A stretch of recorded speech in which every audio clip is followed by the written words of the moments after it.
Last week, Jameson and I had a little dalliance with the 50 Shades Darker trailer. Tell me what he has that we like.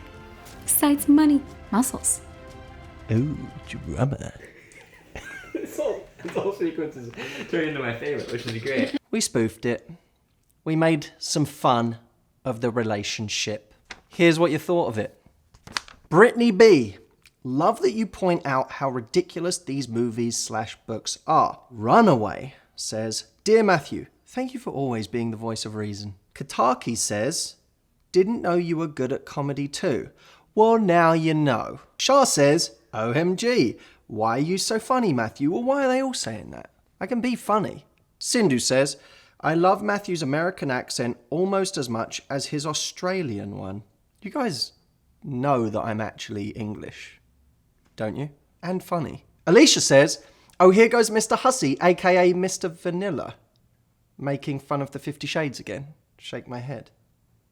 Wait, so is she saying vanilla's a bad thing? Yeah, like simple vanilla is boring in bed.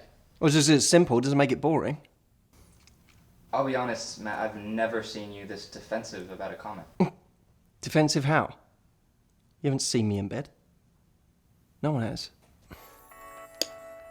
Just because it's simple doesn't make it boring. Oh. Oh, is it cold in here or is it just my penis? And Christina says, I absolutely adore everything you do, Matthew Hussey, but let us women have our fantasies. What's so wrong with that? Well, Christina, nothing, actually. But I think it's worth addressing that there are two fantasies going on in this movie. One is the transgressive BDSM, out of the ordinary sexual acts that many of us don't vocalize in our everyday life, or maybe even fantasies sexually that we don't talk about with our partner, which is equally sad, I think. The second fantasy is one that is potentially more harmful in real life. And in the context of what we talk about every week, I think it's worth indulging. And that fantasy is the fantasy of changing somebody. This relationship that is depicted in 50 Shades is one between a woman who wants something the guy is not prepared to give and is going out of her way to invest her time and energy into changing him. Yes, she may be curious about the sexual acts that he's offering, but her curiosity about transgressive sex is his obsession.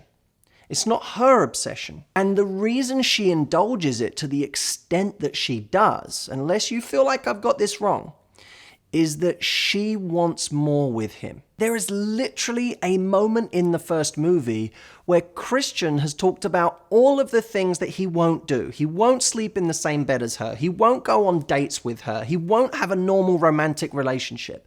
And she justifiably says to him, well, what do I get out of this? To which he replies, you get me.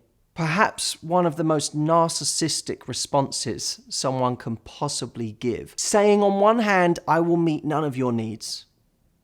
And on the other hand, I want you to meet all of my needs and demands. I don't want to seem like on the other side, I'm siding with all of the people that suggest that this kind of sex is wrong. Because if two people go into that thinking this is horny, this is fun, whatever, I don't care about that. In fact, I would go as far as to say that if she didn't want to do any of that stuff with him, she would be the wrong person for him. See, a great relationship is one where Christian Grey meets Anastasia and says, hey, I'm into lots of weird, kinky shit. Are you up for it? And she says, yeah, I am. By the way, I'm into romance and going to see movies and sleeping in the same bed and having an intimate, emotional relationship. Are you okay with that? And he says, yeah, that sounds great.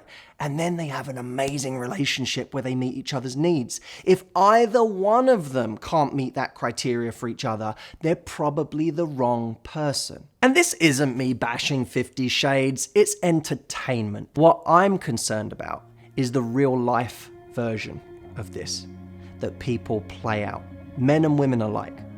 They go into things compromising on their deepest needs and desires and standards just because they want the person in front of them.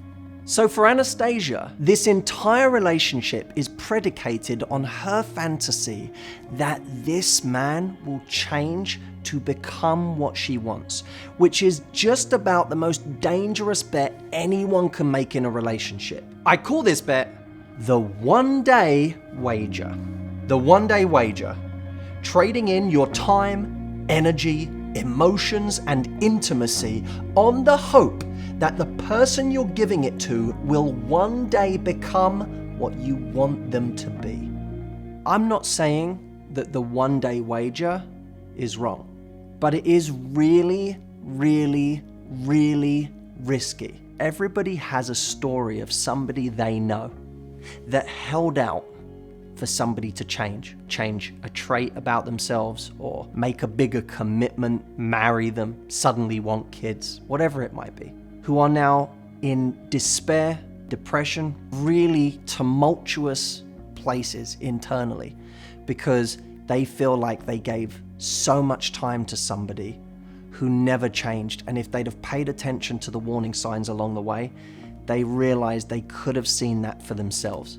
Now, this isn't to say that people never change, because they do. I know that people change because I watch them change all the time as a result of the advice that we give, as a result of the inspiration that people draw from our material. I see these changes day in, day out. But that's somebody who is motivated internally to change. That's somebody who's made a decision that they want to change. There is a difference between having the motivation to change and the person we're with making a decision and having the motivation to change.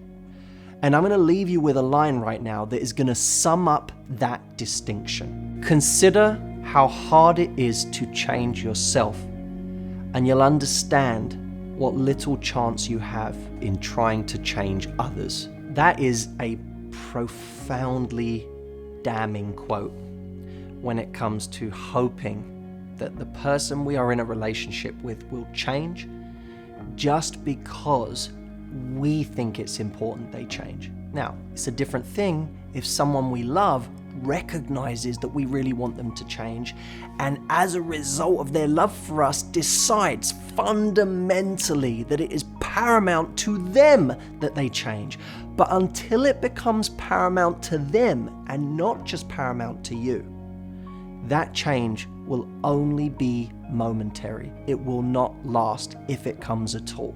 Now, if you're with someone right now and you want to make that bet, you want to make the one-day wager, my promise to you is that you will never, ever have any judgment from me. When it comes to my own life, it is just as hard for me to make those difficult decisions as it is for you. So please never ever think that I'm coming from a righteous place. I'll never judge you for it. But if you decide, maybe as a result of watching this video, that the risk is too high and that you need to take the other path, then I would like to encourage you down that other path so that you can start making progress to a world of more choice, where you realize that that bet, that wager, is not the only game in town. It is not your only option.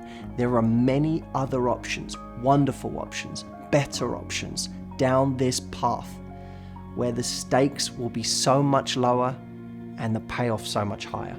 And I want to encourage you to do that today by giving you a gift. I have a program called How to Talk to Men. It's a wonderful program. It's filled with very practical things that you can say to men to create more attraction, get more commitment, and just generally have much better communication. I am taking one of my favorite chapters from this program and gifting it to you today. All you need to do is click this link, download the chapter, and it's all yours to start using. I don't want anyone to have an excuse not to do this, okay? That's why it's my gift to you. I hope you've enjoyed this video. I appreciate all of your engagement. It's been so strong the last couple of weeks, and I cannot wait to see you next week. Let them tell me it's vanilla now. It's so... oh, God, it really... it's not just gone into my pants. It's now gone under my privates.